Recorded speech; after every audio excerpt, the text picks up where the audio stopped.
किसी वक्त में टॉर्च मारिए, किसी वक्त में उड़ जाइए, मोबाइल में आपके टॉर्च होती है, टॉर्च जमीन पर मारिए, दीवार पर मारिए, कोई चीज चलती हुई नजर नहीं आएगी, सिर्फ एक चीज चलती हुई नजर आएगी, चूटी।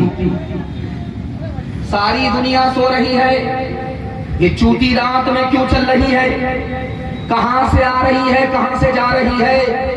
सुलेमान अलैहिस्सलाम ने जवानों से कहा, चूटी से नसीहत पकड़ो, उसको पता है कि आइंदा जमाने में बारिश होने वाली है, उसके लिए अभी से कमाना है, रात दिन एक करना है। ठंडी का जमाना आने वाला है, सर्दी में बाहर निकलना मुश्किल होगा, उसके लिए अभी कमाना है। ओ जवानों जो कैरम बोर्ड में, क्रिकेट में अपना वक्त बर्बाद करते हो, चूटी से नसीहत पकड़ो। अगर अपने खानदान को, अपने ईमान को बचाना चाहते हो तो चूटी की तरह रात दिन एक करके हलाल कमाना पड़ेगा। एक जवान आया, मस्जिद में बैठा, हाथ उठा करके दुआ करता है, मालिक चुप्पर फाड़ करके दे दो, चट्टू मंगनी पद दिया, रातों रात करोड़पति बन जाए, लूट करके लाए, कूट करके खाए। हजरत उमर ने सुन लिया, वो जवान क्या दुआ कर रहे थे? क्या हुजूर आपने सुन लिया?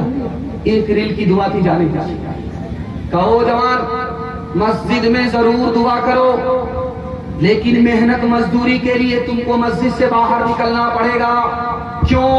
आसमान से सोना बरसता नहीं है, आसमान से चांदी बरसती नहीं है। मस्जिद में दुआ करो, मेहनत मजदूरी के लिए मस्जिद से बाहर निकल जाओ।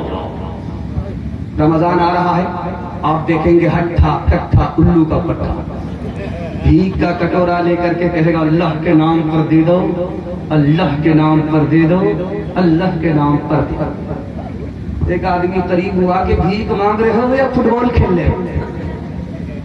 बोल रहा इसमें कौन सी शर्म की बात है? मेरा दादा नेशनल फकीर था, मेरा दादा इंटरनेशनल फकीर, खानदानी छोड़ते काम अधूरा नहीं हिम्मत वाले, कम पूरा नहीं करते कभी राहत वाले, कम पूरा नहीं करते कभी राहत वाले। बाजी ले जाते हैं जो लोग हैं मेहनत वाले, हार जाते हैं सदा सोचतियों गफलत वाले, हार जाते हैं सदा सोचतियों गफलत वाले। पहले तुम काम करो, बाद में आराम करो, पहले तुम काम करो, बाद में आराम करो।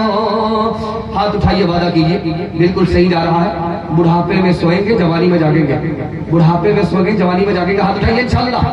देखिए सही में भी हाथ उठाने में घबरा रहे। खैर अल्लाह आपको सलामत रखे, आप डर गए, साथ सुन माफ है, घबराना नहीं है। मैं भी आपकी जगह होता, अचानक सवाल होता, मैं भी फंस जाता। शर्मिंदा करने की कोई बात नहीं है, आपकी बेदारी को टटोल करके मैं आपको पैगाम देने के लिए जा रहा हूँ। ध्यान से सुनिएगा, हलाल कमाइए, हराम नहीं, वरना कैसी बर्बादी होती है हराम कमाने में, आप अंदाजा नहीं कर सकते। लाख आलिमों से दुआ कर लीजिए, आप लाख काबे की चादर पकड़ करके दुआ कर लीजिए, लाख दुनिया भर का तावीज गले में बांध लीजिए, मसला हल नहीं होगा। मसला एक ही सूरत में हल होगा, हराम छोड़ दीजिए, सारा मसला हल। हाथ उठाइए, वादा कीजिए, बेटा की शादी फ्री में नहीं होगी इंशाअल्लाह। बिल्कुल सही जा रहा था, 4 आदमी हाथ उठाइए। ये देखिए हमारी तरह हम हाथ हैं, बाकी फैसला आपके हाथ है। ध्यान से सुनिएगा, जल्दी से निकल जाएगा।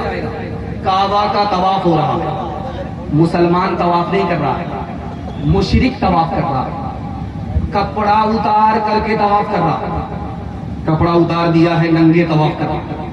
कहने वाले ने कहा, जब कपड़ा मौजूद है तो कपड़ा उतार करके तवाफ क्यों कर रहे हो?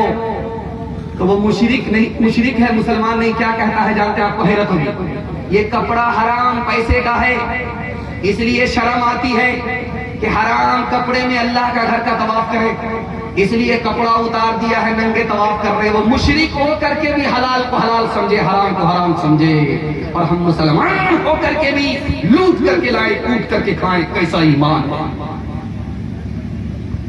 ये जो जमाना चल रहा, मोबाइल का जमाना नहीं, मोबाइल का जमाना चल रहा। 150 साल पीछे चलिए, जैसे स्टेज है आप देख रहे हैं, जलसे का स्टेज है, इसी तरह निकाह का स्टेज होता था। एक तरफ लड़की होती थी, एक तरफ लड़का होता था, बीच में काजी होती थी। जब निकाह पढ़ाने की बात आती थी तो काजी साहब कहते थे, ओ लड़की, ये जो लड़का बैठा है इसी से तुम्हारा निकाह पढ़ाना है, तुमको लड़का पसंद है? अगर लड़की बोलती मुझको लड़का पसंद है तो निकाह पढ़ाया जाता था। जैसे ही काजी साहब ने लड़की से पूछा, बेटी ये लड़का है, तुमको लड़का पसंद है? लड़की ने पहली बार लड़के को देखा था मोबाइल का दौर में। उसने देखा कि लड़का दाढ़ी वाला है, लड़का टोपी वाला है। बड़ी मजलिस में तन गई और खड़ी होकर के कहता, मुझको दाढ़ी वाला लड़का पसंद नहीं है। अब जो दांत पी जाकर के बाराती आए थे सबका मुंह लटक गया। अब खस्सी कैसे खाएंगे? यहाँ तो मुकदमा हार करके बैठ गए, लड़की ने इनकार कर दिया। हजरत ने सर उठा करके कहा कि लोगों, जानते हो कि इस लड़की ने दाढ़ी वाले लड़के का इनकार क्यों किया? इसके बाप ने हराम कमाया, इसको हराम खिलाया, उस हराम की नहूसत का असर है, पेट में हराम है, इसलिए इसको सब कुछ कबूल है, नबी की सुन्नत कबूल नहीं है।